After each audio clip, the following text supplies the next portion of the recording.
मोक्ष मार्ग प्रकाशक की गोष्ठी में मुझे विषय दिया गया है अकर्तृत्व की भूमि पर अरिहंत आदि से प्रयोजन सिद्धि। दो बातें एक साथ हैं, अरिहंत आदि से प्रयोजन सिद्धि भी है और अकर्तृत्व की भूमि भी है। तो विषय कन्फ्यूजिंग बिल्कुल भी नहीं है, एकदम क्लियर है कि अकर्तृत्व के विषय में जैन धर्म का सिद्धांत क्या है और अरिहंत आदि उस अकर्तृत्व में कैसे हमें प्रयोजनवान होते हैं। टोडरमल जी साहब ने पहले अधिकार में जो विषय लिखा है उसमें अरिहंत आदि से प्रयोजन सिद्धि के पहले ऊपर की 4 लाइनों में प्रयोजन लिखा है कि जीव का प्रयोजन क्या है। तो जो प्रयोजन लिखा है वही एक ही प्रयोजन लिखा है कि सुख होवे और दुख ना होवे, उसे प्रयोजन कहते हैं। उस सारे समस्त जगत के जीवों को यही प्रयोजन इष्ट है कि दुख ना होवे और सुख की प्राप्ति होवे, और ये प्रयोजन इष्ट है और यही प्रयोजन वीतराग विज्ञानता के द्वारा प्रस्तुत प्रकरण में प्राप्त होता है कि वीतराग विज्ञानता को धारण करेंगे तो हमारे सुख के प्रयोजन की सिद्धि होगी। ये यहाँ बताया गया है। अब आगे शब्द लगा हुआ है अकर्तृत्व। तो अकर्तृत्व का सीधा अर्थ है कि भाई कोई जगत का कर्ता धर्ता नहीं है। प्रश्न वही खड़ा होता है कि जब जगत का कोई कर्ता धर्ता नहीं है, फिर अरिहंत आदि की हम स्तुति करें, अरिहंत आदि को हम मानें तो क्यों मानें, किस कारण से मानें और मानने से क्या होगा। हम एक लाइन में यदि बात करें तो जगत के समस्त दर्शन और जैन दर्शन, उसमें कर्तावाद और अकर्तावाद का ही सबसे बड़ा भेद है। सारे जगत में किसी ना किसी को कर्ता मान रखा है, कोई ना कोई कर्ता होता है, ईश्वर कर्ता होता है। लेकिन यहाँ जो जैन दर्शन की विशेषता है वह वस्तु स्वातंत्र है कि प्रत्येक द्रव्य स्वतंत्र है, कोई किसी के अधीन नहीं है। ऐसा जो जानता है मानता है वह ज्ञानी है। कर्म के परिणाम को नौ कर्म के परिणाम को जो मात्र जाने ना करे वह प्राप्त हो सद्ज्ञान को। चाहे कर्म का परिणाम हो, नौ कर्म का परिणाम हो, और जो जो उसमें जोड़ा जा सकता है सब कुछ, कि भाई जिसने वस्तु की स्वतंत्रता को जान लिया वह वास्तव में ज्ञानी कहलाता है। अरिहंत भगवान को जिसने द्रव्य गुण पर्याय से जान लिया है वह स्वयं भी कर्मों का क्षय कर देता है, मोह का नाश कर देता है। ऐसा भी अपने आचार्य कुंद देव ने प्रवचन सारादि ग्रंथों में, समय सारादि ग्रंथों में इसकी घोषणा की है। तो ये हमने सब अकर्तृत्व का पढ़ा है। और एक लाइन में कहें तो वस्तु स्वातंत्र का नाम ही अकर्तृत्व है। एक द्रव्य दूसरे द्रव्य का कुछ नहीं कर सकता ये है। अब यहाँ अरिहंत आदि से प्रयोजन सिद्धि की बात है, तो अरिहंत आदि से प्रयोजन सिद्धि का सबसे बड़ा सिद्धांत है कि एक द्रव्य दूसरे द्रव्य का कुछ नहीं कर सकता। अकर्तृत्व का प्रयोजन ही अरिहंतों से है। अरिहंत से प्रयोजन भी है, और प्रयोजन भी किस चीज का है? अकर्तृत्व का है। अकर्तृत्व का मतलब कि कोई कुछ कर नहीं सकता है, यही हमें उनसे जानना है। अरिहंत भगवान से हमें ये जानना है। अब टोडरमल जी साहब ने जो प्रकरण चालू किया, तो टोडरमल जी साहब ने प्रकरण चालू किया वो उसमें सिद्धांत 3 प्रकार के परिणाम बताए हैं उन्होंने। संक्लेश, विशुद्ध और शुद्ध परिणाम, 3 प्रकार के परिणामों से प्रारंभ किया। कि संक्लेश परिणाम क्या हैं? कि जो पापमय परिणाम होते हैं वो संक्लेश परिणाम कहलाते हैं, जिसमें खोटे परिणाम कसायमय परिणाम हैं, इनमें तीव्र पाप का बंध होता है, ये संक्लेश परिणाम कहलाते हैं। विशुद्ध परिणाम किसे कहते हैं? तो सरल भाषा में संक्लेश परिणामों के जो विरुद्ध है वो विशुद्ध परिणाम हैं, जिन्हें हम शुभ भावों के नाम से भी जानते हैं, कसाय की मंदता के नाम से भी जानते हैं, जिसमें पुण्य का बंध होता है। और शुद्ध परिणाम किसे कहते हैं? कि जिसमें ये दोनों ही नहीं है, न संक्लेश परिणाम है न विशुद्ध परिणाम है, अर्थात न शुभ भाव हैं और न अशुभ भाव हैं, जिसमें दोनों भावों का अभाव हो उसको कहा जाता है शुद्ध परिणाम कहा जाता है। जो चौथे गुण स्थानवर्ती सम्यक दृष्टि को एक देश अशुद्ध निश्चय की अपेक्षा से प्रकट होते हैं और केवली भगवान को सर्वरूप से प्रकट हो गए हैं। वहाँ डिटेल का विषय नहीं है, यहाँ विषय ये है उन परिणामों की अपेक्षा से है। तो फिर टोडरमल जी साहब ने आगे बताया कि भाई अरिहंत भगवान की स्तुति करने से क्या होता है। तो उन्होंने कहा कि अरिहंत भगवान की स्तुति करने से विशुद्ध परिणाम बंधते हैं। पहले विशुद्ध परिणाम अर्थात जो कसाय की मंदता रूप शुभ भाव हैं उनका बंध होता है, अर्थात बेअधिकता से बढ़ते हैं। अब जब हम समय सार आदि ग्रंथों को पढ़ते हैं, पुण्य पाप अधिकार पढ़ेंगे, तो उसमें तो बहुत स्पष्ट कह दिया जाता है कि जैसे सोने की बेड़ी बांधती है ऐसी लोहे की बांधती है, और दोनों बंधन है। फिर यहाँ ऐसा क्यों कह रहे हैं कि साहब वो जब विशुद्ध परिणाम होते हैं तो संक्लिष्ट परिणाम कम हो जाते हैं और पुण्य बंध होता है, और आगे की लाइन में ये भी सिद्ध कर रहे हैं कि वो विशुद्ध परिणामों से ही जीव को जो है उस तत्व की प्राप्ति की योग्यता अधिक मिलती है, तो आगे जाकर के वो घातीय कर्मों का इनसे नाश कर देता है। इनसे मतलब ये जैसे संकलित परिणामों की मंदता हुई तो वैसे निमित्त मिले तो उनके आधार से जो है वो उन घातीय कर्मों का नाश कर देता है। तो आगे जाकर के टोडरमल जी ने जब परंतु लिखा, वहाँ हम पढ़ेंगे तो वहाँ पुराने विषय जो ये कहा गया है उस विषय पर समझ लो, वो ये बता देते हैं कि जो पुण्य के उदय के लिए विशुद्ध परिणाम कहे हैं तो कार्य तो ऐसे ही होता है जैसा बताया है, लेकिन उनका प्रयोजन कुछ भी सिद्ध नहीं किया है। तो जो अरिहंत आदि से प्रयोजन की बात है। अब हम जगत की अपेक्षा से बात करें, हम जैसे हम जगत की अपेक्षा से कॉमन बात करते हैं कि जैसे अन्य धर्म के ये मंदिर आदि आपने देखे हैं, अन्य धर्म के मंदिर दिए हैं, तो इन सब मंदिरों में इतनी लाइन क्यों लगी है? लाइन लगने का कारण क्या है? प्रयोजन। और प्रयोजन क्या बताया? सुख, मतलब दुख का नाश होवे और सुख की प्राप्ति होवे, यही प्रयोजन है। तो उन मंदिरों में लाइन लग रही है इसलिए क्योंकि उनका प्रयोजन है, और प्राप्त तो होता है नहीं होता है वो यहाँ विषय नहीं है। अब हम अपने ऊपर आ जाते हैं। हम मंदिर में जाते हैं, जिनवाणी सुनते हैं, शुभ भाव होते हैं, तो हमारा प्रयोजन क्या है? हमारे अंदर के प्रयोजन में अरिहंत भगवान के दर्शन करने की अंदर में मूल भावना क्या है? ये उसके बहुत सरल शब्दों में कहें तो प्रतिदिन देव दर्शन करने क्यों जाते हैं?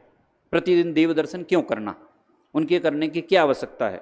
यदि हमारे मन में ही वही भावना है, कौन सी वाली? इंद्रिय के भोग की, कि मैं स्वर्ग चला जाऊं, या मेरा व्यापार अच्छा नहीं चल रहा है तो व्यापार अच्छा चलने लगे, या अन्य प्रकार के कोई भी भोग के परिणाम यदि हमारे अंदर में आ रहे हैं तो टोडरमल जी साहब ने इसमें लिखा है कि वे सब पाप बंध के ही कारण हैं, पुण्य बंध के नहीं हो। वो आपने एक विक्रम बेताल एक आता था DD 1 पे, तो वो विक्रम के ऊपर वो बेताल एक भूत रहता था, तो वो कहता था कि अगर तूने मेरे प्रश्न का उत्तर नहीं दिया तो मैं तेरा सर फोड़ दूंगा, और दे दिया तो मैं भाग जाऊंगा।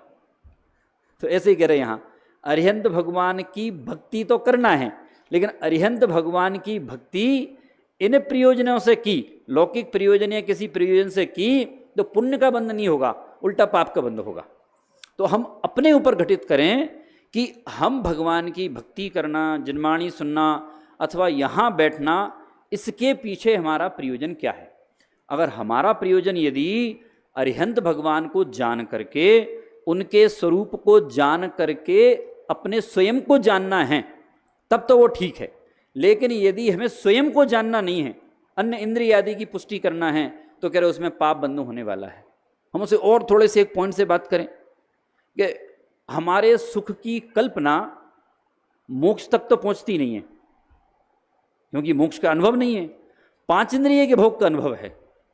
तो सुख की कल्पना कहाँ जाती है? इंद्रियां अच्छी रहें, स्वास्थ्य अच्छा रहे, संयोग अच्छे रहें, मेरा पाप का उदय नहीं आवे, इसकी आगे बढ़ते ही नहीं है। तो जब यहाँ अटक करके रह जाते हैं तो वास्तव में हमारा अरिहंत आदि से कोई प्रयोजन सिद्ध होते ही नहीं, कोई प्रयोजन सिद्ध नहीं होता है, क्योंकि यहाँ की हेडिंग है अरिहंत आदि से प्रयोजन सिद्धि। देखो, जैसे हम ऐसे समझें कि यदि आपको विशुद्ध रूप से मोक्ष की कामना है तो मोक्ष जाओगे अथवा नहीं जाओगे, लेकिन स्वर्ग तो चले जाओगे। लेकिन यदि स्वर्ग की इच्छा है तो नरक जाओगे। क्यों? स्वर्ग की इच्छा मतलब क्या हो गया? पाप का भाव हो गया, इंद्रिय के भाव हो गए, भोग के भाव हो गए।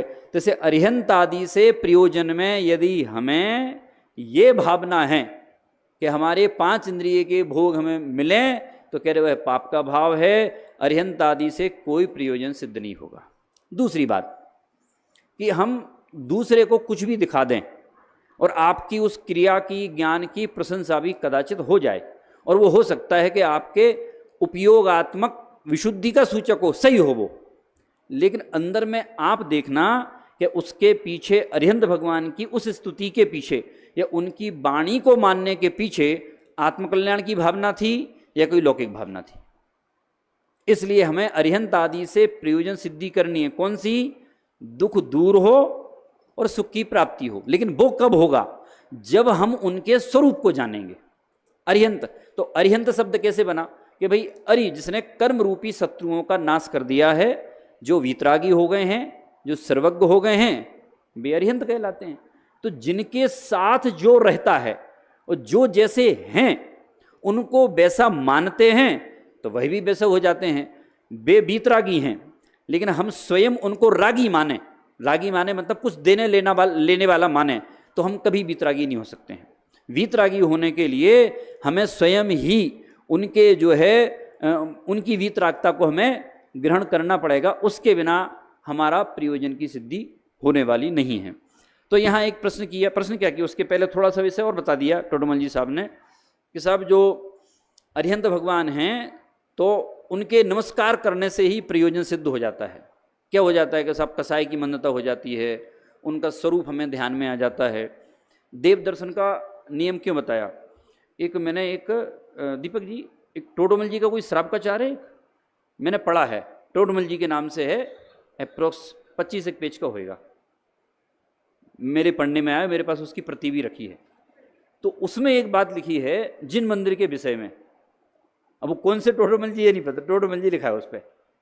उसमें एक बात लिखी है कि यदि आप कहीं जा रहे हैं और मार्ग में जिन मंदिर है और आपको थोड़ा सा समय लगा करके घूम करके जाना पड़े और जिन मंदिर की ध्वजा दिख जावे, द्वार दिख जावे, लोग आते जाते दिख जावे, तो लिखा है कि आपको उनके दर्शन करने के बराबर फल लगेगा। इसलिए एक आत्मकल्याण का इच्छुक या जिन मर्मों को जानने वाला जीव उस रास्ते को ही चुनता है जिस रास्ते पर जिन मंदिर हो।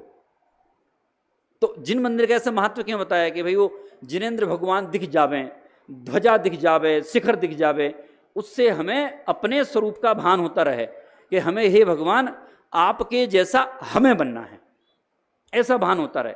तो अरिहंत भगवान के जैसा हमें बनना है। तो पहला लाभ तो क्या हुआ कि जब हमने अरिहंत भगवान को देखा तो उनकी प्रतिमा को देख करके उस मंदिर के शांत वातावरण में कसाई की मान्यता हुई, नमोकारम पड़ा, स्तुति पड़ी, पूजन का समय हो तो पूजन हुई, भक्ति हुई। तो उनके गुणों के विषय में निरंतर हमें पता चलता रहता है, तो हमें उनके जैसा बनने का निरंतर भाव आता रहता है। तो उनके जैसे निरंतर बनने का भाव आता रहता है। तो वो गाता है ना कि जो जानता मैं शुद्ध हूँ वह शुद्धता को प्राप्त हो। तो जो जानता है कि मैं शुद्ध हूँ वो शुद्धता को प्राप्त होता है, और जो जानता है कि मैं शुद्ध हूँ वो शुद्धता को प्राप्त होता है। तो अरिहंत आदि से वो शुद्धि की सिद्धि होती है। तो शिष्य ने प्रश्न कर दिया कि साहब ये तो सब ठीक है, आप ये बताओ कुछ इंद्रियों के भोगों संबंधी कुछ फायदा होता है कि नहीं होता है? ये मोक्ष तो जब जाएंगे तो जाएंगे, ऐसा प्रश्न किया उसने। तो उसका क्या उत्तर दे रहे कि ये तो सहज में ही हो जाता है, इसके लिए अलग से कुछ करने की जरूरत नहीं है। मैं एक उदाहरण देता हूँ हमेशा सरल सा कि लड़की पसंद पहले करनी है कि सास पहले बनानी है? सास पहले बनेगी कि लड़की पसंद पहले करोगे? पहले आप सास बनाने की कोशिश करोगे तो नहीं बनेगी। आप लड़की को हाँ बोल दो तो उसके सारे रिश्ते तुम्हारे और तुम्हारे सारे रिश्ते उसके हो जाएंगे। ऐसे ही आप अरिहंत आदि के स्वरूप को जान लें, मतलब आत्मकल्याण की भावना से जाने, तो पुण्य आएगा कि नहीं आएगा?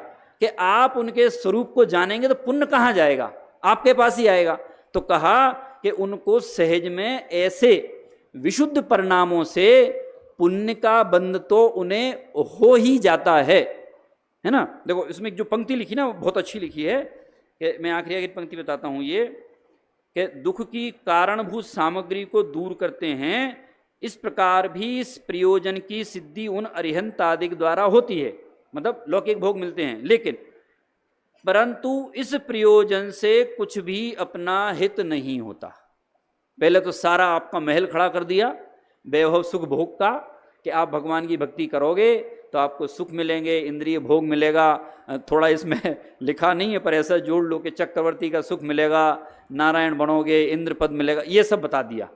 तो आदमी थोड़े से निश्चिंत हो गया कि चलो ये पद तो मिल ही जाएंगे, ये नहीं मिलेंगे तो पुण्य की सामग्री तो मिल जाएगी। और जैसे ही आप निश्चिंत हुए थे तो टोडरमल जी का परंतु आ गया। और परंतु आ गया मतलब पीछे का सारा गायब हो गया, और लिख दिया परंतु इससे कोई प्रयोजन सिद्धि नहीं है। कि सब जब प्रयोजन सिद्धि नहीं है तो ये एक सवा पेज में लिखा का है कोई इनने, उससे पुण्य भी आता है, ये हो जाता है, और ये भी डाल दिया कि सब वो घाती कर्मों का नाश होकर के तुम्हें परंपरा से मोक्ष की प्राप्ति भी हो जाती है। तो कह रहे भैया तुम भोगों से परिचित थे, तुम जिससे परिचित थे उसका परिचय तुम्हें करा दिया, लेकिन वास्तविकता तो बतानी पड़ेगी ना। तो वास्तविकता ये है कि परंतु उनसे प्रयोजन की सिद्धि कुछ भी नहीं। ये भैया आगे बढ़ा ना जरा, इससे तो बढ़ नहीं रही है, हाँ ये है ना, तो उससे कोई प्रयोजन की सिद्धि नहीं होगी। फिर उसमें जो है ये एक स्लाइड दी है जो कि भाई निमित्त उपादान रूप में, कि सब वो अरिहंतादिक उपादान रूप में कार्यकारी हैं, निमित्त रूप में कार्यकारी हैं, और उपादान आप स्वयं हैं। जैसे स्वर्ण का उदाहरण दिया है, बीज का उदाहरण दिया है, ऐसे ही आत्मा है, और आत्मा जो है अरिहंत आदि उसमें निमित्त हैं। लेकिन वास्तविक उपादान कौन है? तो वास्तविक उपादान तो मुझसे ही प्रयोजन की सिद्धि होगी, अरिहंत आदि तो उसमें निमित्त मात्र उसमें कहे जाएंगे। तो जो उन अरिहंत का उस रूप में ही श्रद्धान कर लेगा वो ज्ञानी कहलाएगा, और जो नहीं करेगा वो अज्ञानी कहलाएगा। और वो सरल भाषा में जो कर लेगा वो सुखी होगा, जो नहीं करेगा वो दुखी होगा। तो परंतु लगा करके उन्होंने वो गायब किया, और फिर लिखा कि भाई वह सामग्री, इष्ट अनिष्ट सामग्री तो आपको आपके उस उदय और मान्यता के अनुसार मिलेंगे। कैसे मिलेंगे? जैसे उसमें कार्तिक प्रेक्षा में, द्रव्य संग्रह में, पंचाध्यायी में, ऐसे इन ग्रंथों में 4 प्रकार का दुख दिया है। तो 4 प्रकार के दुख में क्या दिया है उन्होंने? दिया स्वाभाविक दुख है, शारीरिक दुख है, मानसिक दुख है और नैमित्तिक दुख है। ऐसे 4 प्रकार के दुख बताए। तो यहाँ कहा कि भाई वो इंद्रिय जन सुख नहीं है, वो दुखी है। तो उसमें सबसे बड़ा दुख कौन सा बताया? मानसिक दुख बताया। और मानसिक दुख कहाँ से आता है? मानसिक दुख किसी बाहर की सामग्री के होने नहीं होने से नहीं आता है। वो मानसिक दुख कैसे आता है? स्वयं जब हम किसी वस्तु का इष्ट अनिष्ट रूप कल्पना करते हैं तो उससे मानसिक दुख आता है। और नैमित्तिक दुख में जो है ये सर्दी गर्मी बरसात आदि है, ये नैमित्तिक दुख हो गए। सहज दुख में ये भूख प्यास आदि हो गए हैं, और शारीरिक दुख में ये रोग आदि हो गए हैं। तो इन 4 प्रकार के दुख से बचने का उपाय एक ही है, अरिहंत आदि से प्रयोजन सिद्धि। और वो प्रयोजन सिद्धि कैसे होगी? उनके स्वरूप को जानने मात्र से होगी। उनके स्वरूप को जानेंगे तो सहज में कर्मों का क्षय हो जाएगा, और वह अरिहंत आदि का स्वरूप ही हमारे जीवन में मंगल लाता है। तो ये निमित्त का उदाहरण दिया था, स्लाइड तो कम से कम पूरी बताई। तो भैया पलटा ना, आगे बढ़ाना जरा। ये निमित्त रूप में उदाहरण दिया अरिहंत भगवान का कि वह आध्यात्मिक सूर्य हैं। जैसे सूर्य के उदय होने पर ही कमल खिलता है, तो निमित्त रूप में ऐसे हम अरिहंत भगवान की जब स्तुति करते हैं तो हमें जो है सम्यक की प्राप्ति होती है। नेक्स्ट, ये दर्पण का उदाहरण दिया था। जो जानते अरिहंत को, वो हालांकि भाई जो भगवान अरिहंत भगवान को जानते हैं तो वो निज आत्मा को जानते हैं और मोहक्षय का नाश करते हैं, जिसकी बात हमने की थी। नेक्स्ट, कर्मक्षय का ये विज्ञान दे दिए, वो जो अपन ने बात की अभी, संक्लेश, विशुद्ध और शुद्ध। तो शुद्ध परिणाम जो है वो आत्मा का अनुभव है। नेक्स्ट, ये वाला वीतरागता को देखकर वीतरागता उत्पन्न होती है। ऐसे अरिहंत भगवान को देख करके हमें भी स्वयं अरिहंत बनने का भाव आता है, और उनका उस रूप में श्रद्धान करने से हम भी अरिहंत बनते हैं। नेक्स्ट, ये बहुत एक इच्छाएँ हैं कि भाई ये ज्ञान है और इंद्रिय सुख हैं। तो कह रहे इंद्रिय सुख कुछ भी नहीं है, अपने आत्मज्ञान के सामने ऐसा तराजू का उदाहरण देकर के बताया। नेक्स्ट, और ये फिर ये मंगल का है कि भाई जो मंगल है अरिहंत भगवान की भक्ति आदि करने से जो है स्वयं ही सब कुछ मंगल हो जाता है। ये फिर वो शुद्ध विशुद्ध का परिणामों की यात्रा बता दी कि संक्लेश, विशुद्ध और शुद्ध। फिर ये आध्यात्मिक अनुवाद गुणानुवाद है कि भाई उनके अरिहंत भगवान के जो है गुणों का अनुवाद जब करते हैं तो गुणों का अनुवाद वास्तव में स्वयं ही पुण्य बंधन का कारण होता है, और आत्मज्ञान करें तो सुख की प्राप्ति होती है। और ये इंद्रिय सुख की जो लालसा है, तो इंद्रिय सुख की लालसा में वास्तव में भ्रम है, स्वयं को पहचानना ही वास्तविक सुख कहा गया है। नेक्स्ट, ये स्वाधीनता का विज्ञान है। भाई ज्ञानी ज्ञान मार्ग को चुनता है, और अज्ञानी जो है वो इंद्रियों के पराधीनता को मार्ग चुनता है। तो जो अज्ञानी है वो दुखी रहता है, और ज्ञानी जो है वो सुखी होता है। ये फिर ये आधुनिक जीवन में प्रयोग कि भाई हम सारे जगत का नियंत्रण अपने श्रद्धान से छोड़ें कि सारा जगत मेरे नियंत्रण में है, वस्तु स्वातंत्र को हम स्वीकार करें। फिर ये प्रयोजन की सिद्धि देखिए अच्छी दी, आत्मा से ये अरिहंत दर्शन, विशुद्ध परिणाम, 100 पुरुषार्थ, वीतरागता और ये मोक्ष, सारा एक चक्र बना हुआ है सारा कि मोक्ष की प्राप्ति हो जाएगी। और अरिहंत भगवान के जो है ज्ञान रूपी प्रकाश जो है उससे हम जो सुनते समझते हैं तो उससे जो है ये आत्मा की सिद्धि होती है। नेक्स्ट स्लाइड में दिया है ये, ऐसा एक ये उदाहरण दिए बना करके बताया है ये। नेक्स्ट ऊपर वाला, ये मोक्ष दिया नहीं जाता है, जागृत किया जाता है। यही कि भाई मोक्ष कोई दे नहीं सकता है, अरिहंत भगवान से प्रयोजन सिद्ध करना है तो अरिहंत भगवान बैठ करके आपका कोई प्रयोजन सिद्ध नहीं कराएंगे, हमें उनसे स्वयं प्रयोजन सिद्ध करना होगा। कौन सा वाला? आत्मकल्याण का। निष्कर्ष रूप में हम समझ सकते हैं कि जगत में एक द्रव्य दूसरे द्रव्य का कर्ता नहीं है, अकर्तत्व का भाव ही जैन दर्शन का मूल सिद्धांत है, जिसे वस्तु स्वातंत्र कहते हैं। तो अरिहंत आदि हमारे लिए कुछ नहीं करते, हम उनके स्वरूप को जान करके स्वयं के कर्म क्षय करने का पुरुषार्थ करें, भेद विज्ञान का पुरुषार्थ करें तो हम स्वयं भी अरिहंत बन सकते हैं।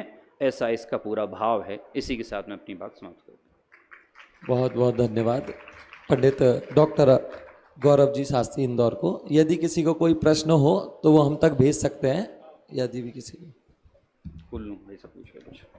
आपके प्रतिपादन में आपने बताया कि कोई इंद्रिय सुख की वांछा से अगर भक्ति या पंच परमेष्ठी की आराधना करता है तो आपने बोला कि वो नरक जाएगा स्वर्ग की जगह।